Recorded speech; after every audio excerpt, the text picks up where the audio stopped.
नमस्कार सलाम। आप देख रहे हैं शेरघाटी सिटी लाइव सैयद शाहिद आलम के साथ। और इस समय हम मौजूद हैं आमस प्रखंड के नौनिया चक गांव में। और ये गांव जो है वो आमस प्रखंड के जो सरपंच अध्यक्ष हैं रामाधार सिंह उनका है। इस गांव में जो है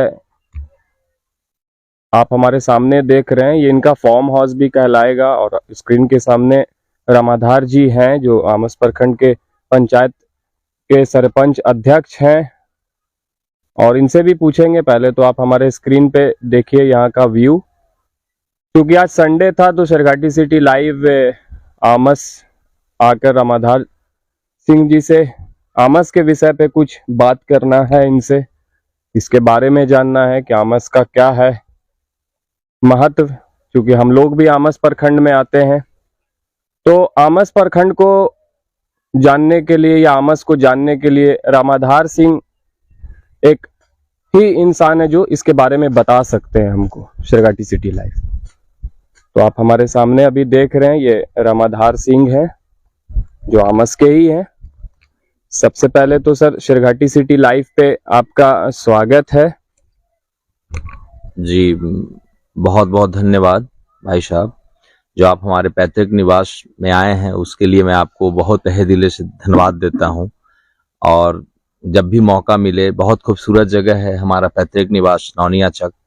और बहुत पुराना गांव है और इसकी बहुत इतिहास रहा है।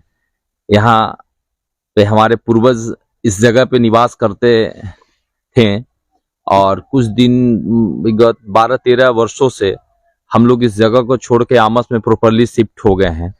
तो इस जगह से काफी लगाव रहा है हमारे बाबा का, हमारे पिताजी का, और खास करके मुझे, क्योंकि भाई हम लोग 3 हैं तो मुझे यहाँ पे रहना पड़ता है। गांव में सामाजिक सेवा के लिए मैं यहाँ पे प्रॉपरली रहता हूँ और लोगों का जितना हेल्प होता है करते रहता हूँ। तो मुख्य उद्देश्य भी रहता है कि जब भी कोई भी गहरी चिंतन करनी होती है तो मैं अपने पैतृक निवास नौनिया चक में आता हूँ। और यहाँ पे 2-4-10 कुर्सियां हैं, आप खूबसूरत बागीचा देख सकते हैं, हर तरफ से बाउंड्रियां हैं, एकदम शांति महसूस करता हूँ। आपके पास आने का मेरा 2 कारण है रामाधार जी। सबसे पहला कारण ये कि आमस में 30 तारीख को एक घटना घटी थी जो आपको भी पता है जी। उसका जो केस का खुलासा हुआ है कल। जो हमारे डीएसपी आईपीएस हैं उन्होंने इसकी मतलब खोला है राज की क्या घटना घटी थी यहाँ। तो उसमें कुछ लोगों की अरेस्टिंग हुई है जो आप सभी लोगों ने देखा भी होगा जी। तो उस विषय पे कुछ ये बात करना कि समाज में इस तरह की चीज अगर हो रही है तो आप क्या कहना चाहेंगे? जी, मैं इस घटना का घोर निंदा करता हूं और मैं खास करके नौजवान, हमारे जितने भी जिले, राज्य और देश के जितने भी नौजवान हैं जो इस चैनल के माध्यम से मुझे सुन पा रहे हैं, देख पा रहे हैं, मैं उनको खास करके बताना चाहता हूं कि आप एक उम्मीद है परिवार का और पूरी परिवार का उम्मीद लगाए बैठे हैं आप पे कि कल बेटा चल के हमारा आईएएस, आईपीएस, इंजीनियर, डॉक्टर जो भी हो, आप में जितनी क्षमताएं हैं वो अपेक्षा आप पे रखते हैं। तो इस प्रकार की घटनाओं से सीख लेनी चाहिए नौजवानों को कि खास करके जीवन में आगे बढ़ना है तो सारी गलत चीजों को भूल करके ही आगे बढ़ना होगा। और बहुत दुखद घटनाएं हुई हैं हमारे क्षेत्र में। मैं नहीं चाहता हूं कि ऐसी घटना कहीं और भी हो। और मैं नौजवानों को एक संकेत जरूर दूंगा कि आप खास करके फोन जितना आसान आपको लगता है उतना होता नहीं है, और जीवन भी उतना ही जितना आप आसान समझ के कोई भी गलत कार्य को करते हैं उतनी आसान नहीं होती है। जीवन भगवान ने अगर आपको दिया है तो मुख्य रूप से उसको अच्छाई में लाइए। और जी, उस दौरान जब हम रिपोर्टिंग कर रहे थे तो पुलिस प्रशासन को भी लोग मतलब उलट बोल रहे थे। तो उस कंडीशन में प्रशासन और पुलिस के लिए क्या कहना है? जी, मैं पुलिस को बहुत शुभकामना और बहुत हार्दिक शुभकामना देना चाहता हूं कि जिस प्रकार से उन्होंने लिखित, हम सारे जनप्रतिनिधि थे वहां पे और मैं भी वहां पे मौजूद था, तो लोगों ने कहा कि नहीं भैया, मैं एक ही शर्त पर जाम हटाऊंगा जब मुझे यहाँ पे इंस्पेक्टर साहब, थाना प्रभारी महोदय या वहां बीडीओ साहब, सीओ साहब, जितने भी बड़े पदाधिकारी लोग मौजूद थे, तो सभी ने लिखित आवेदन मांगा तो सभी ने निसंकोच होकर कहा कि आप मुझे 7 दिनों का मोहलत दीजिए। अब विगत 4 दिनों में इस पूरे मामला को उजागर करके उन्होंने रख दिया है। आपको मालूम भी है कि 3 व्यक्ति उसमें अरेस्ट हुए हैं और इसमें पुलिस प्रशासन का बहुत बड़ा कामयाबी मैं बोलूंगा, चूंकि आज वो पूरे दिल से अगर काम करते हैं तो हम लोग सुरक्षित हैं अपने सभी जगह पे, घर में चैन की नींद सोते हैं, तो इसमें प्रशासन का ही योगदान रहता है। तो हम सभी युवाओं और जितने भी प्रखंड वासियों को उनके प्रति भी अच्छा सोच होना चाहिए कि अगर पुलिस प्रशासन जब चाहती है, अपनी मेहनत से हम लोगों के प्रति लगातार मेहनत कर रही है, तो उनके प्रति भी हम अच्छी सोच रखें। अब थोड़ा रामाधार जी आमस के बारे में बताइए, यहाँ के अस्तित्व के बारे में बताइए, अपने बारे में बताइए। जी, आमस के बारे में पहले मैं आपको बताता हूँ शायद भाई। आमस एक खूबसूरत गांव है।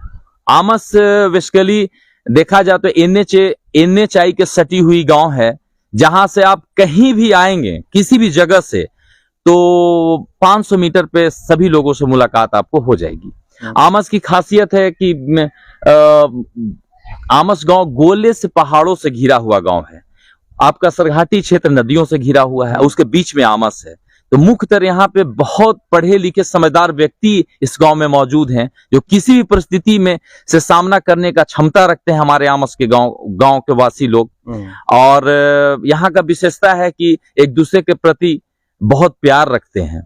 आपके बारे में कुछ पता चला है हमको कि मुस्लिम से थोड़ा लगाव आपका ज्यादा है, क्योंकि अभी का जो माहौल है रामाधार जी, तो थोड़ा हमारे सरघाटी सिटी लाइव चैनल के माध्यम से भी बताइए कि आपका लगाव कैसे है इतना। जी, मुख्य उद्देश्य है लगाव का कि हम लोग एक इंसान है। सबसे पहले मैं आपको बात बताता हूँ, यहाँ पर आने के बाद जात का बंटवारा हम लोगों ने किया है। आप मुस्लिम है, मैं हिंदू हूं, वो जगह की बातें हैं। मुख्य रूप से आप एक अच्छे इंसान हो तो आप मेरे लिए अच्छे हो। तो जितने भी हमारे मुस्लिम भाई हैं उनको मैं इस चैनल के माध्यम से एक मैसेज भी देना चाहता हूं कि आप हमारे बहुत दिल में बसे हुए हो। जिस प्रकार से आप लोगों ने जहां भी मेरी सम्मान की आवश्यकता पड़ती है उस लिए आप खड़ा रहते हो, तो मैं भी आपके लिए खड़ा रहता हूं। अपने बारे में बताएं, आपका जो है लगाव आमस में कैसे कैसे मतलब है वो बताइए। जी, आमस में मुख्य तौर पे लगाव के पीछे रहा कि मेरा जो पैतृक निवास जहां पे मैं खड़ा हूं, नौनिया चक, यहाँ के बाद हम लोगों ने आमस में 10-12 सालों से हमारा वहां पे रहना हो रहा है प्रॉपरली आमस में। तो उसमें वहां के लोगों ने जितना प्यार दिया है वो मैं नहीं बता सकता। वहां के लोग बहुत अच्छे हैं और कभी मुझे महसूस नहीं होने देते हैं कि आप वहां से आके यहाँ पे रहे हो। ये बहुत बड़ी बात है। जमीन की बात आप कर रहे थे हमसे, क्योंकि हम आपसे पूछा कि वो कौन खान है, तो उनके बारे में थोड़ा बताइए। जी, वो वहां का पूर्वजों ने मुझे जो कहा है, मुझे जितनी जानकारियां हैं कि वहां के जमींदार हलान खां थे आमस के। तो बहुत बड़े जमींदार होने के साथ साथ बहुत अच्छे दिल के अच्छे इंसान भी थे। हमारे बाबा और उनकी अच्छी मित्रता थी, क्योंकि मौजे का बंटवारा था। और जिस प्रकार से मौजे का बंटवारा में हमारे बाबा मौजे 2 में हमारे बाबा की जमींदारी थी और मौजे आमस में उनकी जमींदारी थी। उनमें गहरी मित्रता हो गई, उनका पारिवारिक संबंध रहा था हम लोगों के साथ। तो आप जो हमारा आवास देखते हैं आमस में मस्जिद के बगल में, उस मुख्य तौर पे वो एक गिफ्ट के तौर पे उन्होंने दिया था हमारे बाबा को। तो आप समझ सकते हैं कि वो कभी नहीं समझे कि हिंदू को हम क्यों बसाएं यहाँ पे या क्यों लाएं। बहुत कम पैसों में वो जमीन मेरे बाबा को उन्होंने दिया था। जी, तो अभी वहाँ पे मस्जिद भी है जी, और उसका देख रेख भी आप लोग करते हैं, हमको जहाँ तक पता है। जी बिल्कुल। और क्या कहना चाहेंगे हमारे चैनल के माध्यम से? जी, बहुत कभी भी जितने भी मुसलमान भाई हैं उस मस्जिद में आए। 500 वर्ष पुरानी मस्जिद है वो, और हलान खां के पिताजी ने मस्जिद का निर्माण करवाया था। बहुत अद्भुत मस्जिद है और जितने भी लोग अगर उसमें आते हैं शुक्रवार को नमाज अदा करने, आप उनसे एक बार पूछ भी सकते हैं कितनी खूबसूरत जगह है। और जब भी जरूरत पड़ती है मस्जिद के लेकर के भी तो हम लोग चंदा देते हैं। और उनके कोई भी पर्व हो, अगर आवश्यकता पड़ती है, उन लोग अगर हमारे पास आते हैं मुस्लिम समुदाय के लोग, तब भी हम लोग बहुत दिल से मदद करते हैं उन लोगों का। आपका लक्ष्य क्या है? आमस जैसे क्षेत्र से आप जवान हुए हैं, तो आपका कहीं ना कहीं माइंड कॉन्सेप्ट होगा कि हमको ये करना है क्षेत्र के लिए। हमारा मुख्य लक्ष्य है गांव का विकास हो, पंचायत का विकास हो, प्रखंड का विकास हो और जिले का भी विकास हो। जैसे अभी लोगों ने मुझे सरपंच के तौर पे चुना है, तो जिस प्रकार का मेरा डिसीजन है लोग काफी खुश रहते हैं और इससे मैं भी खुशी महसूस करता हूं, क्योंकि जितनी भी खुशी मुझे मिलती है उनके काम करने में, अगर वो संतुष्ट होते हैं तो ज्यादा खुशी होती है। और क्षेत्र का बहुत एक तरफा विकास जितना होना चाहिए हो नहीं पा रहा है, तो हम लोग चाहते हैं कि नौजवान को एक मौका मिलना चाहिए। और हमारा मुख्य उद्देश्य है कि जितने भी हम लोग सब एक संगठन सभी लोग मिल करके और खास करके आमस प्रखंड का विशेष तरक्की में मदद करें। आप अपना परिचय दीजिए। जी, मैं सरपंच संघ अध्यक्ष रामाधार सिंह, प्रखंड आमस। तो आप हमारे स्क्रीन पे देख रहे थे नौनियाचक गांव है, ये आमस प्रखंड में पड़ता और ये रामाधार सिंह का पुश्तैनी गांव है और यहाँ पे इनका आवास भी है, फार्म हाउस भी है। और आप देख रहे थे शेरघाटी सिटी लाइव, सैयद शाहिद आलम के साथ। देखते रहिए।